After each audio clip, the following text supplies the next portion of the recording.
Hello, and welcome to the Unhinged Binge, where I, a coffee addicted nerd, explore horror. Today was the 2024 solar eclipse, and I decided to watch a movie about a comet because uh, that doesn't make sense, but we're unhinged, so we're on brand for not making sense. Also, Night of the Comet is a great movie, and you never need an excuse to watch it. It is a 1984 film, released November of 1984, because, yeah, that's right. It's a holiday movie, baby. Christmas. The tagline reads, "It was the last thing on earth they ever expected," which makes no sense because they definitely were anticipating the comet, and some people were definitely anticipating the effects of the comet. But more on that later, I guess. It was written and directed by Tom Eberhardt, who I was looking at the IMDb, and I don't really recognize anything else that he's done, though he has done a few other things. This is definitely the most highly regarded and popular. This is, I'm fairly certain, one of the first films released in PG-13. Not the first. I don't know if it's true, but a lot of things report Red Dawn was the first movie to get a PG-13 rating in August of 1984. So it looks like that wasn't really a rating that they were giving out a lot at the time, but I guess as things went on and studios realized that they can get a wider audience with a PG-13 rating, that they really kind of pushed for that rather than an R. I'll get more into the plot, so definitely this is spoiler heavy. And as I kind of go through the I'm going to go through the plot. I will be making funny observations, and hopefully we have a good time and we have some fun and make some nonsense because that's the point of life. All right, so we have an opening narration by the voice, according to IMDb, of Michael Hanks. As far as I know, no relation to Tom. And I always think opening narrations of movies should be backed to like a Queen soundtrack and should be voiced by Sean Connery. Unfortunately, we're not getting that. So stick with me. Since before recorded time, it has swung through the universe in an elliptical orbit so large that its very existence remained a secret of time and space. But now, in the last few years of the 20th century, the visitor was returning. The citizens of Earth would get an extra Christmas present this year as their planet orbited through the tail of the comet. Scientists predicted a light show of stellar proportions, something not seen on Earth in 65 million years. Indeed, not since the time that the dinosaurs disappeared virtually overnight. There are few who saw this as more than just a coincidence, but most didn't. All right, so a few things there. Since before recorded time. Okay, interesting. All right, so we learned that this comet is on an elliptical orbit that is very massive. So it's just something that before it started coming towards Earth, I guess NASA didn't notice it, which is, I mean, space is pretty big. Totally understandable. We'll let this one go, NASA. It's fine. We understand. I wouldn't have noticed it either. And I feel like it is implying that the dinosaurs got dusted by this comet, which is kind of funny, but we're going to let that go. It's just funny to imagine. I would like to see a zombie dinosaur movie. Like, when are we going to get that? You know what I mean? I mean, I've seen a lot of dinosaur movies. I've seen a lot of zombie movies. Never a combination.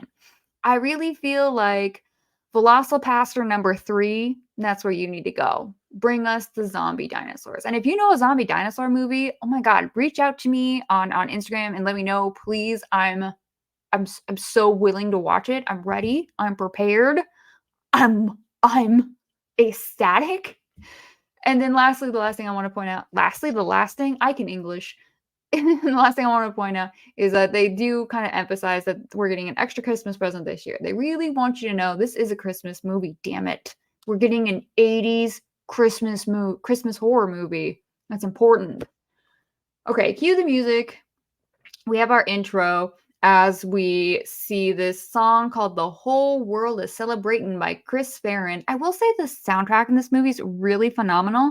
However, I only recognize one song. So I don't know if these songs were just kind of like off-brand. Like they just all kind of sound alike. Like they sound like the popular music of the time, but they're not necessarily the popular songs of the time. They just have that same sound. And that sound just began to like cannibalize itself and everything just sort of sounded equivalent. I don't know. Or maybe these are, famous songs that I wasn't alive at that time and I don't know. But the song is catchy and I do like it. And we see crowded, really populated, crowded streets. It's loud, it's buzzy, it's busy. Then we see inside of a theater, people are going to see a movie and they're buying those little, like, I always want to call them Mickey Mouse ears, but these are like alien ones. I don't know what to call them, but they're like headbands that are silly for like aliens and for the comet, right? And we have a panning shot that shows us this girl playing a game Tempest. Now, the arcade game Tempest is a real game that Atari put out. And if you know, Tempest actually means like the definition of tempest is like a strong storm, like a strong wind storm. So I think that's really funny based on what's going to happen. That is like laying the groundwork, and it's a fun little homage. And the girl playing the arcade game, we will learn, is an approximately 18-year-old kind of badass by the name of Reggie, played by Catherine Mary Stewart. I think it's so funny that she's really into this arcade game Tempest. Additionally, because what I know her from is The Last Starfighter, and she plays Lance Guest's girlfriend in that film. Lance Guest, of course, was the titular starfighter who got to go to space and fight in an alien war because he was super good at video games. She was also in Weekend at Bernie's, but that's not important as The Last Starfighter, which is one of the greatest 80s movies ever. Anyway, in real life, I think she was about 25 when she made this, so she's playing someone about 7 years younger than herself. But I think I read her as a teen, like, she looks young. And anyway, she is an employee at the theater who really doesn't seem like she really wants to be working very much. I mean, working in movie theaters sucks, so I get it. Her boss, Mel, wants her to go and do theater walks, which she just does not want to do. I guess sometimes she said people throw stuff at her, which is weird. I worked in a movie theater. I never had a problem doing theater walks. In fact, that's what everyone always kind of like fought to get, because you don't actually have to talk to customers when you're doing the theater walks. I mean, occasionally if someone's doing something they're not supposed to be doing in the theater, like, I mean, when I worked in the theater, it wasn't like working in the 80s. So typically people will have their phones out and you need to like tell them to put their phone away, which can be a bit of a buzzkill. But other than that, like, you just walk into the theater like 3 times at the beginning of the movie, the end of the movie, and about like 15 minutes after the movie's supposed to start, to make sure everything's running smoothly and all the exit lights were properly lit up and the doors were closed. And yeah, again, like nobody's on their phone or something. Never really had any problems except for one time I did trip and fall. I think it was Paranormal Activity 2. I was walking across in front of the theater and there was a moment that scared the absolute crap out of me when, if you've seen the movie, there's an oscillating camera and there's a scene with a sheet. I won't get detailed. But that I just got so startled by it that I tripped and dropped my flashlight and it broke. So I'm like desperately trying to find the flashlight, and the people in the front row started clapping. I'm so sad about it. And that's my sad theater story. I'll move on because no one cares. Anyway, Reg is kind of a slacker. However, she does really like this game Tempest. And we see that when she was playing, she has all of the highest recorded scores. Arcade games are a bit before my time. I'm not really sure how this works. But I know the 6th score is held by someone named DMK, and she's really miffed by that. And so for the first like 3rd act of the film, she's just really prioritizing playing Tempest and getting a higher score than DMK so that she has all the top recorded scores. I guess great. Mel, her boss, warns her to stay away from Larry Dupree, who we learn is the projection booth worker, and he's played by Michael Bowen, who you may or may not recognize from Valley Girl, and I think that's perfect casting because Valley Girl obviously just fits right in with this film. These girls are supposed to be what Valley Girls are like in a horror movie, like in a post-apocalypse. What are these Valley Girls doing? So very, very smart casting, in my opinion. Plus, he's a good actor. He's fun. Larry, meanwhile, is haggling over this like 3D print of It Came from Outer Space. Get it? Get it? It came from outer space. Do you get it? Do you get it? So I guess he's like a film pirate, and I don't really know what the black market for getting prints of films to. I don't even know what you're doing. Are you making a copy of the film reel? Whatever it is they're doing, he's making some amount of money off of it, and it is absolutely illegal, and he could definitely get fired from this. So he tells Reg that they need to spend the night at the theater. That way, they won't because if they leave, they'll get locked out. So he won't be able to get in and put the film reel back. So they need to spend the night in the projection booth so that he can be there in the morning to retrieve the film reel and put it back. So that way, their boss Mel won't know that he's been pirating these films. It is pirating, right? I feel like that's the right word. Thievering, copying. It's some sort of copyright thing. I don't know. I'm gonna move on.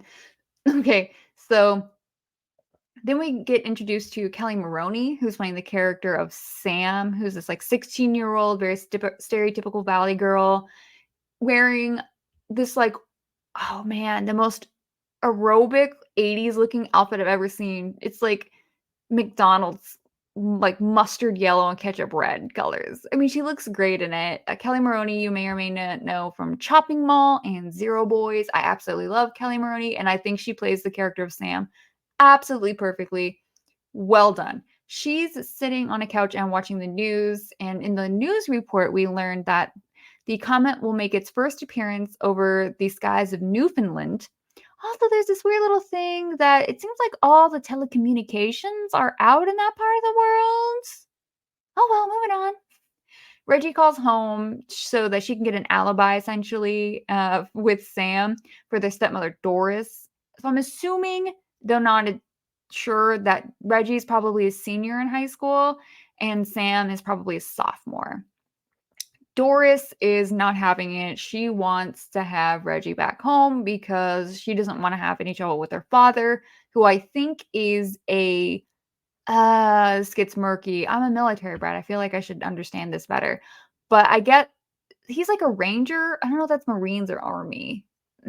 Question mark. He's in the military. He is deployed at war somewhere doing stuff. Okay. They live with their stepmom, Doris. She's supposed to be taking care of them. She doesn't really like them, doesn't really like having to be a stepmother, and she just wants them to fall in line so she doesn't have to deal with her dad, basically. Also, I'm pretty sure she's having an affair with Chuck. And to quote Sam, you were born with an asshole, Doris. You don't need Chuck.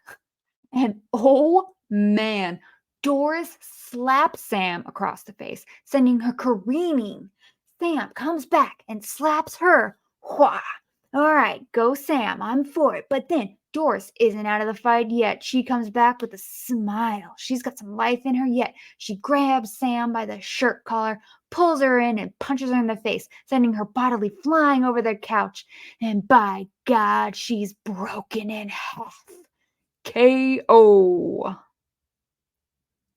Never gonna try a JR impression again. Moving on. We see more crowds of people partying outside. Doris and Chuck are having like a comet party, I guess. An old man is kind of out talking about Halley's Comet passing back in 1910 and how people thought that they were all going to die. I don't know if that's true or not, but I'm going to say sure. Seems like a thing that people would think because people are weird. Anyways, we also at this point see a lot of lightning and we're hearing thunder. Everyone's looking up. At that point, we cut back to Reggie and Larry, who are doing little horizontal hokey pokey in the projection booth, and they have a discussion about Superman and what he can and cannot see through. Reg correctly asserts that Superman cannot see through lead. He can see through steel, which Larry thought is what he could not see through. And that is kind of an important plot point. Not really. It's one of those things where you have a cool movie, you have a cool idea, but you want to try to explain things and make it make sense. but in doing so, you made it not make sense. Um, I'll explain further later. But right now, we need to talk about this weird, one might say, tempest. It's a weird storm outside. There's, again, lightning, thunder. There's this weird red lights. And for an 80s movie, I think they did a really good job. I don't think the CGI looks that bad. Definitely, I've seen worse. Definitely, I've seen better. I think it's effective. It absolutely works. And it fits in well with the film. And that's really the only, I mean, it's only there for a few seconds. So I've seen better, I've seen worse, it's fine. Doris looks kind of ill and shocked, and she puts her hand to her face. Then we cut to morning, and we see shots of empty streets in Los Angeles, which is absolutely bizarre. I've never seen a street in LA be that empty before in my life. And there's this like dust blowing with an ominous red sky. There's a lot of automated stuff turning on, which I think is kind of really cool thing to show us. We see sprinklers, the radio announcement, which is absolutely so good. Like what a tight script. The previous night, the radio host guy, Steve LeBeau, said that he was going to put the I don't know, the radioing, whatever it is, on autopilot, and he was going to go outside and look at the comet. So now the radio is still going, and we know as audience members, if we were paying attention to his broadcast the previous night, that he went outside to look at the comet and he put the broadcasting on autopilot. So it's still on autopilot. Again, there's just some other stuff that's, automated, that's turning on like a pool cleaner and stuff like that. Very smart. It shows us kind of like life after people. Very, very smart. And most importantly, we're shown shots of people's clothing and personal effects from the party and the streets the night before that are littered all over the street with this like red dust all over the place. It's like a Mars kind of like dusty, rusty red, as opposed to a vivid red of like maybe like a velvet cake or hammer horror blood, you know what I mean? And we get close up specifically of Chuck and Doris's discarded clothing. We cut back to Larry in the projection booth, kind of angrily waiting for his fellow film pirate to get back with that It Came from Outer Space print, given it's a mint condition 3D copy, okay? So it's worth a lot. And he had to wait there and miss the comet. So he owes him money. He's mad and the guy hasn't shown up yet. So he asks Reg to wait in the theater again because they can't leave, because if they do, they're going to get locked out. So he goes out to meet the guy, or go to the guy's place. I think it's really funny when he goes to the door, you can see a poster for red dust on it. Hey, see, get it? Red dust? Do you get it? Do you get it? Because it's red dust. Get it? When he opens it, he is immediately clubbed in the head by a zombie wielding a wrench and dragged outside. A sentence I never thought I would say.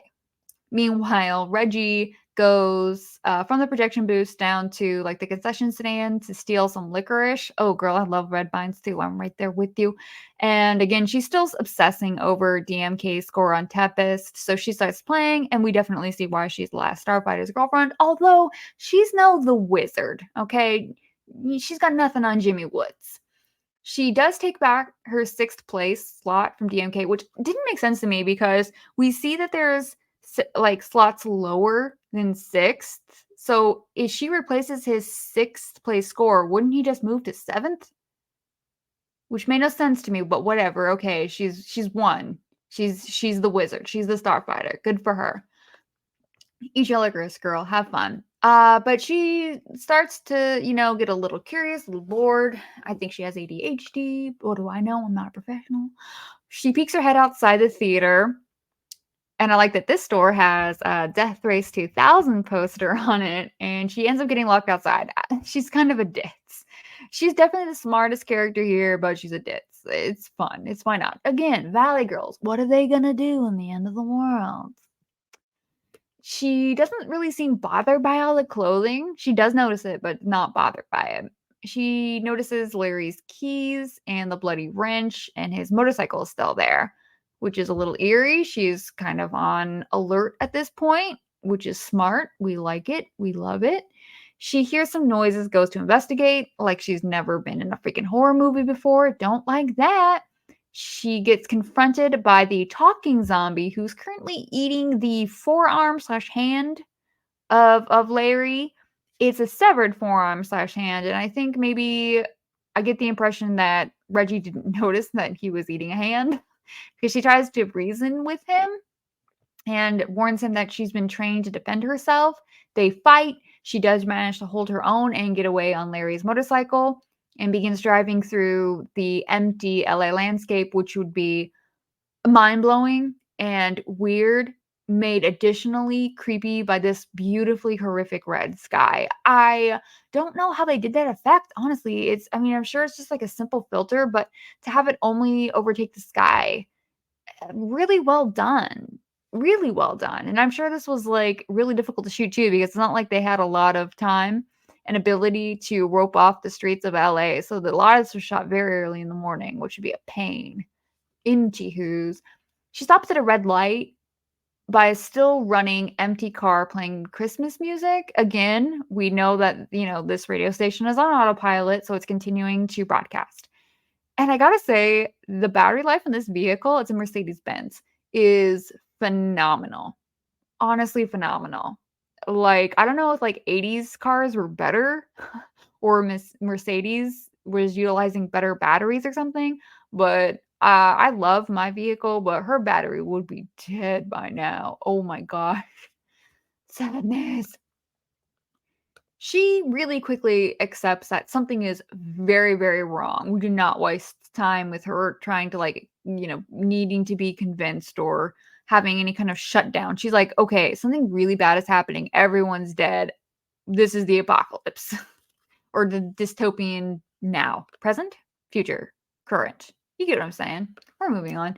She goes back home to look for Sam and Doris. She finds Sam in her cheerleader uniform. Her cheerleader uniform says the Rebels. Is that a common mascot? We're the blank blank Rebels, the Hattonfield Rebels. I don't know. Sounds very strange. Like, why would you want your teenage, like, high school students to call themselves the Rebels? I'm gonna move on. Sam is still complaining about Doris, but she's very upbeat, talkative, just like she was last night. Nothing wrong. She doesn't notice anything bad happen. She even says, I don't know if pep squad practice is on or not. I can't get anyone on the phone. To which Red yells, Sammy, you can't get anybody on the phone because everyone's gone. And I love this fantastic exposition of, this peppy attitude with this horrific reality. Sam is a teen romp, and Reggie is in a horror movie with the rest of us. Reggie pulls Sam outside to show her all the clothes and the dust and the empty streets. Sam just like calmly goes back inside and closes the door, which is a great reaction and show of her denial. We see that she's scared, and while Reg has fully accepted everyone's dead, Sam really hasn't. But while they're talking, they hear Steve LeBeau on the radio and decide to go to the radio station because they think he's alive. But again, we know autopilot. And I do want to just like stop for a second. Sam picks up a discarded dog leash. So we know the dog turned to dust. The dog's name is Muffy. Joss Whedon is on record saying that he was inspired to create Buffy based on this movie, specifically like Sam, and like the idea of these like badass valley girls. This is where Buffy came from. Is Buffy named after the dog Muffy? I need to know. I desperately need to know. I'm sorry for the silences, but like I need to take a sip of water. I'm talking a lot. All right, so they drive to the radio station, which they know where it is. I'm very proud of them for that. I definitely wouldn't, and I would be very lost. You want me to find something without God, they had to get around without navigation. I would simply not. They realized the radio was running on autopilot very quickly. Again, it was just great foreshadowing. Plus, we had that foreshadowing with the sprinklers and like the pool cleaner towards the beginning, when we first see the morning after, really. that all these automated stuff are still going on. And this is just one of those other things. Like, it's even after people are no longer around, this automated stuff will continue to work for quite some time. And I just like that idea. It's very, it's so creepy, right? It's so creepy. Although I will say that his radio broadcast goes on for so long. How much pre-recorded shit did you have, Steve LeBeau? Like, how long were you planning on not being there? It's insane. Very insane. But anyway, it's a great script. So there they meet a man by the name of Hector, who's played by Robert Beltran.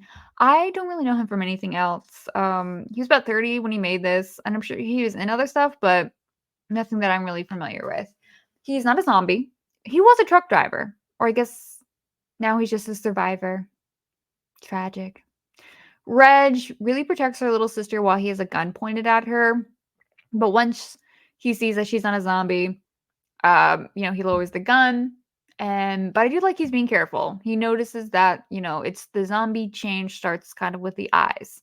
And so he wants to see their eyes. And he does say zombies. So this is canonically a zombie picture, despite the fact that they talk.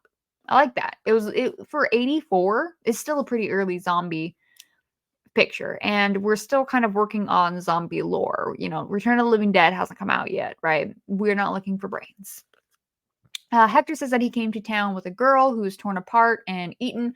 Reg then realizes Larry was likely killed and eaten too, and is very upset. Hector goes to check on her, leaving poor Sam all alone. Hector really wants to get along and suggests that they stick together. That's gonna not last long. And at this point, we learn that Reg realizes that her father's dead when she says that Sam is just an upbeat kid who thinks daddy's going to come and save them. Oh man, it's really heavy. It's really, really heavy.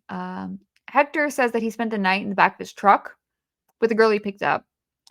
Reg spent the night in the projection booth, which is made of or has like plated steel to, I guess, enforce it from in case of like any of the film caught on fire, because film is notoriously flammable, particularly back in the days when it was made with nitrate. It's rather unstable. And Sam had spent the night in a garden shed. So I guess they decide that, if you were around certain types of metal alloy, that protected you from the effects of the comet. If you were completely exposed, you would turn to dust immediately, and the zombies were, I guess, in some other type of building that just slowed down the process. This gets a little convoluted when we talk about the think tank later on, because they were insulated with a metal alloy. However, they said that they left the ventilation open. So they implied that, not being in an airtight environment, which none of these people were. Reg, Sam, Hector, none of these people were in an airtight environment. So having that be there really undermines the idea that the metal protected them. So I really wish that they would have said the think tank used the wrong metal, which would go back to Reggie's original conversation with Larry, where they're talking about steel versus lead. So steel protects you, lead doesn't protect you. Do away with the whole ventilation and air being, something that affects this, because that doesn't make sense. Anyway, it's a small thing. They tried too hard to make it make sense to the point where it no longer made sense. But this movie clearly was just supposed to be kind of fun. So, it's not, I feel like you're just looking too hard, just go with it. Sam, meanwhile, has decided to start broadcasting on the radio, and I gotta say, she learned how to do that real fast. Like, there are a lot of buttons and switches. This girl picked it up like a sponge. I wonder if she's been there before. And so she starts broadcasting. This is Samantha Belmont, 1/3 over. Oh, whew. This is Samantha Belmont, 1/3 owner of the Greater Los Angeles Basin, speaking. Hey, is anybody out there? I'll be taking requests from all the Teenage Comet Zombies on the hotline. And Teenage Comet Zombie was what they were originally going to name the movie. I do think Night of the Comet's better, but Teenage Comet Zombie, I mean, honestly, kind of dig it.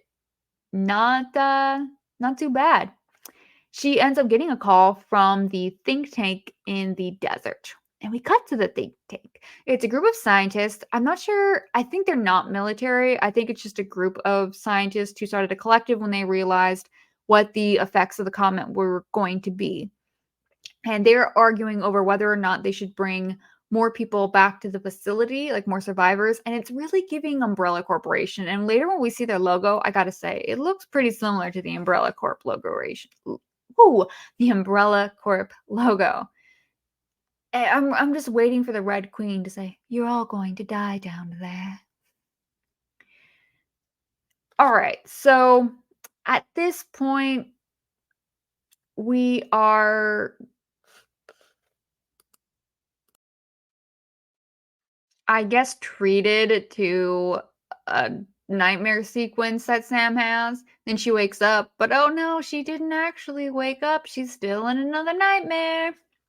Ooh, scary. Then when she actually does wake up, she wakes up screaming, which of course alerts Reg and Hector. And Hector gets pretty mad at the 16-year-old having a nightmare in Zombieland. Dude, come on. Like, that's traumatic as shit. Chill out. I really think the radio station is a phenomenal setting though, because you get a lot of fun music and killer lighting. I absolutely loved it. And again, LeBeau still on autopilot, by the way. I guess Sam turned it back on. He says it's 11 days till Christmas and the malls are packed. So I think he recorded that on Friday, December 14th, the night of the comet. So the next day, where it's like the first day of the apocalypse, is December 15th. I don't know why I thought I should write that down and mention it, but I did do that. Reg and Hector talk. Hector says he needs to go to San Francisco to check on his mom and sister and friends. Reg kind of gives her words are hard. Reg kind of gives her whole backstory about her mom left, her dad's in the military. He trained Reg and Sam with firearms and self-defense, and then effed off to a war, leaving her with his new wife Doris. Okay, caught up. I feel like we already got that, but all right. Hector asks about Larry, and Reg just callously replies, "Oh, he and I weren't steady or anything like that. Girl, he was murdered and eaten yesterday. No, today. What is wrong with you?" Like, if that was Hector, I'd be a little freaked out by that, but okay, let's ignore these red flags. I guess it's, you got two girls left in the world. Might as well go with the one who's of age. Damn. She asks him not to go to San Diego, and he replies that he has to, but promises to be back and asks what she'll give him if he comes back, which I think he's trying to proposition her for sex, but she jokes that she'll give him Florida, Texas, and Hawaii. I wouldn't want Florida or Texas, but I'd absolutely take Hawaii. He was right to come back. And Sam, meanwhile, is listening to this while looking sad and forlorn, and we also notice she has an itch on her neck. This is important, but also not. The next morning, so now I think we're on December 16th again. Don't know why I felt that was important to write this down, but I like dates, so moving on. Reg and Sam are outside shooting some kind of firearm. I'm not a firearm expert. It's something that shoots things fast and looks kind of ugly, like it's a square. Like I just doesn't look sleek. That's what I'm saying. Sam's firearm jams, which prompts her to say an improv line, which is great. Great. See, this is the problem with these things. Daddy would have gotten us Uzis. Phenomenal line. Phenomenal line. Great shot. We still have that red sky. It's just it looks nice. And Sam asks Reg if she made it with Hector last night. Sam's kind of upset that Hector might be the last man alive, and Reg swiped him, but they laugh about it. And I mean, honestly, at this point, like, kind of what can you do? Literally, no, what can you do? Meanwhile, Hector pulls up to his mother's house. He made it to. Oh, okay, he made it. It's in San Diego. For some reason, I was thinking of San Francisco, and I'm like, he made it to San Francisco that fast? Boy, was hauling.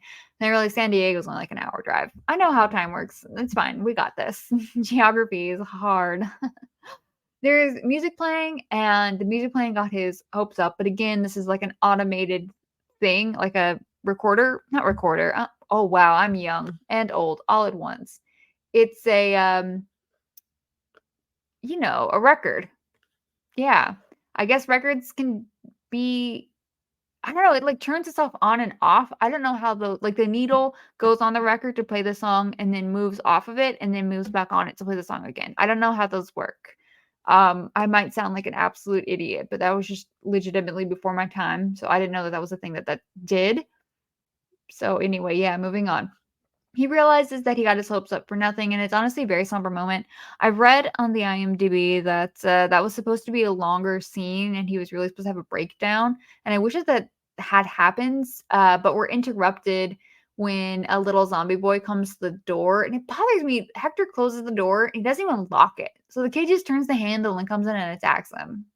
Also, there's a painted portrait of JFK and RFK hanging there.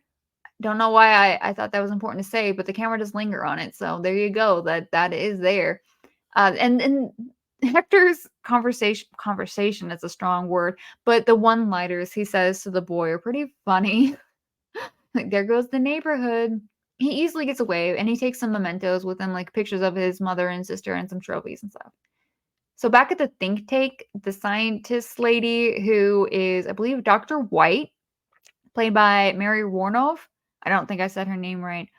She's the mom in 90210. She's also in Terror Vision, Chopping Mall, and most important, Watchers 2 with Mark Singer, aka the Beastmaster. And Watchers is an underrated film series based on a book by Dean Koontz that I really enjoy. Anyway, moving on. So she's writing notes. She writes down acceleration and loss of memory as explanations of symptoms that she's experiencing as she is slowly turning into zombie and then dust, which would be a real existential crisis. Like, I'm about to be literal dust. Yeah, moving on. The other scientist is Dr. Carter, who's played by Jeffrey Lewis. I think I most know him from the Toby Hooper Salem lot. But he's one of those guys who was just in the 80s, like sometimes you would find actors who would just be in an episode of like every single airing television show, like A-Team, Golden Girls, MacGyver, Murder She Wrote, like everything. So he was one of those guys who was just like on one episode of every single show. And honestly, it's a living that most actors don't really do that today, which is unfortunate. Like in the 80s, you could build up such a career on that, which today you can't. What a bummer. Anywho, so they're having a debate again on whether or not what they should be doing with the scientists, because the survivors, and what we learn is that they're taking blood from the survivors, and we'll learn that they're essentially draining them of blood to try to reverse the effects of the dustification. Yes, and we also learn that there's the majority, and I don't exactly know what that is, and we don't see it, but I'm assuming that this is a collective of scientists who got together when they realized what the effects of the comet were going to have and decided to band together and be the survivors. That's my assumption of what's happened, but I don't really know because that's not elaborated upon. And at this point, we also see two children survivors who we'll later know are Brian and Sarah. And the lady scientist, Dr. White, is very angry and she's arguing with Dr. Carter, but we can't hear what they're saying because of the helicopter blades that are over all of this. Again, I need to mention their logo looks like Umbrella Corp. I'm just saying, Proto Umbrella Corp. We see you. We see what you've done. Meanwhile, Reg and Sam are sitting on a cop car in abandoned Red Sky, LA, and I love this shot. If you look up now to the comments, this is definitely one of the first like results from the movie because it is such a phenomenal looking shot and it's so eerie and stark, which is such a contrast to the attitudes of both Reg and Sam, who've taken to living in the apocalypse, I think, pretty well. Although Sam is drinking alcohols and has a rash, which is, I think, relatable. I break out and get super itchy when I'm stressed too, girl. Like, you got to get that lavender lotion, And she and Reg talk about Hector again, and then Sam starts talking about like a boy that she liked at school and a friend that she had, and she really starts to feel the weight of the loss of all these kids who were her friends that have died and were so young. It's really sad. We don't hold on this long though because Reg wants to pick her up, so they go to the mall. And cute girls just want to have fun by off-brand, off-the-rack discount Cyndi Lauper and a fashion montage.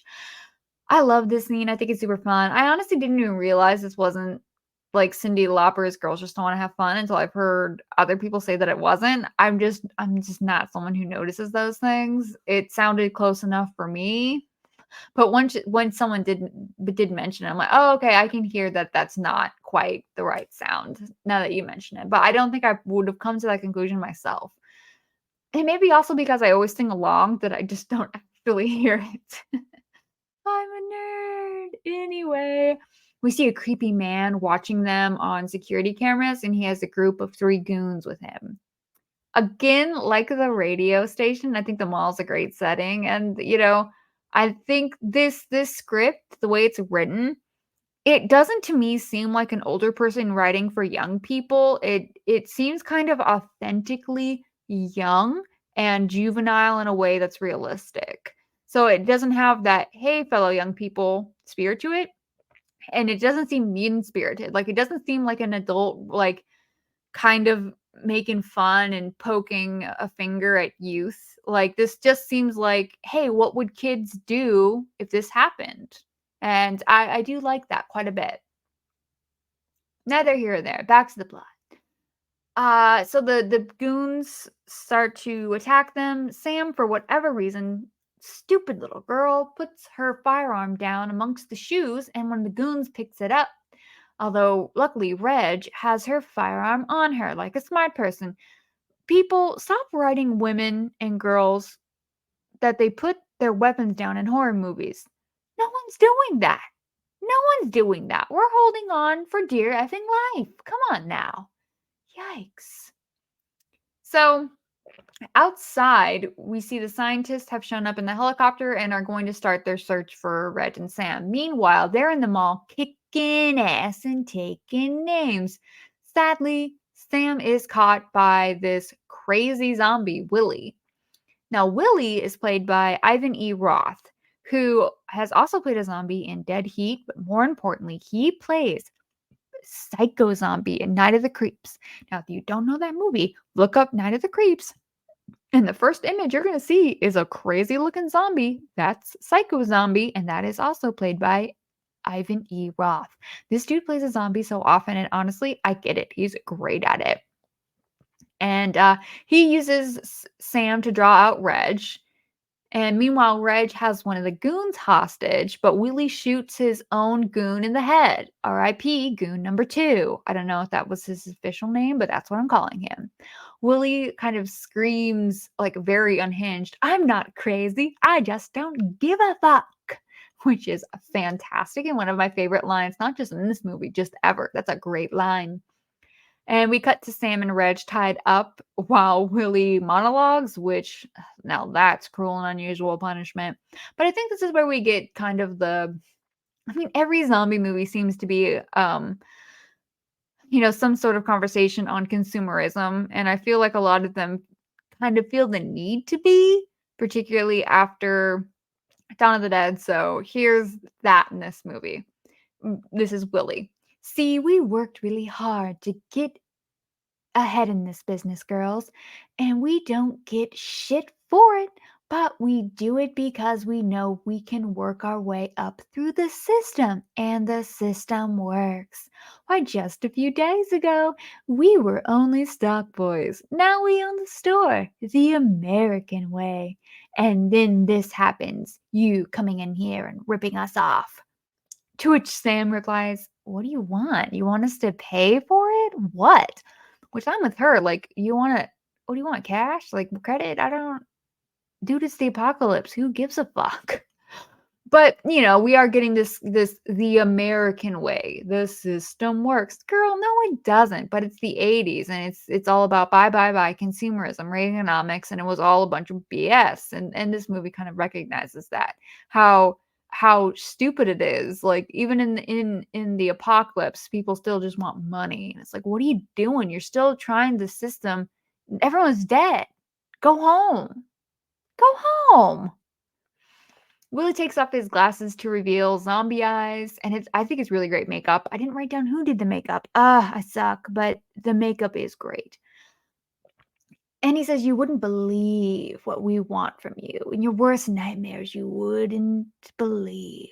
Let's play a game called Scary Noises." And he's extra creepy. However, all he does is play Russian roulette, which honestly, given what he said, I feel like is very tame. I get why this is PG-13. So keeping in mind Sam and Reg are teens, they're tied up back to back, and Willie is pointing a firearm at Sam's head, and it's a revolver, and he's spinning the round and pulling the trigger for, like, Russian roulette. I don't know why I explained it. You get it. The scientists come in and shoot the goons and Willie. And Reg says, while in tears, we're not with these guys. Like, great line, but girl, you're like this 18-year-old girl crying and tied up. Honey, no one thinks you're with them. You're fine. And then we cut to Sam and Reg talking about clothes and laughing. And the think tank scientists assume that Sam is going to become a zombie because of her rash. So Dr. White and a lackey scientist by the name of Oscar and Sam all remain behind to wait for Hector and also to kill Sam because she's going to become a zombie. I don't know why they don't just let her become a zombie because she's just going to turn to dust just like them. But whatever. All right, sure. Let's go with that. Dr. White talks to Sam and gives her an injection because of the rash, but she's actually just having her fall asleep so that she can kill Oscar. Hector does actually make it back dressed like Santa to the radio station, and there he meets Dr. White. She's on the couch. She's very lethargic and kind of out of it. She tells him she wrote everything down and then gives herself an injection, which unalives herself. Kind of sad. Yeah, this is where she explains that they were exposed because of the ventilation ducts and they left the fans going, and that all the scientists in the think tank are going to be dust very soon because of this. Again, I already explained it. It doesn't quite make sense. They should have just done different metal alloys. That would have made more sense. But again, it's fine. I love this movie. It's so good. It's so good. And man, Hector just had a hell of a 10 minutes. He's coming in here dressed like Santa Claus with gifts, ready to, give Reg and Sam some presents, and met a lady he doesn't know dying on the couch. Fucking weird. Man, the apocalypse. It's a wild place. Go figure. So Dr. Carter is in this kind of interrogation room talking to Reg and questioning her about her health history. She's really not paying attention and giving kind of flippant answers with her. She spots the two kids, Brian and Sarah, who were brought in earlier. And we see the scientists are taking blood from survivors that they put into comas. And Reg begins to question things, and Dr. Carter tells her that Sam is dead, and he's super sensitive about it. Let me tell you, real sensitive guy. Into Reg breaks out. And just outside, Hector shows up in a nice car and a cowboy hat listening to country music, which seems weird to me, but all right. He asks for directions from a guard, and he ends up luring the guard to his trunk. He opens up to reveal Sam sleeping inside. She's actually awake, and they knock him out. I think that's cool. Then we have a long cat and mouse game, back and forth. Sam's captured. She gets away again. She goes and ends up finding Brian and Sarah while the scientists are trying to put the kids to sleep. And it's pretty sick. They're like, we'll put you to sleep and, you go be with Santa forever. And that is kind of sick. I agree.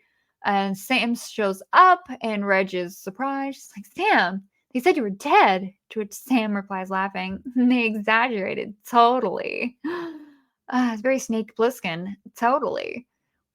Reg compliments her outfit because now is absolutely the time to do that. And the confidence on these two is incredible. Sam and Reg liberate the kids, and they all four run out to Hector in his car.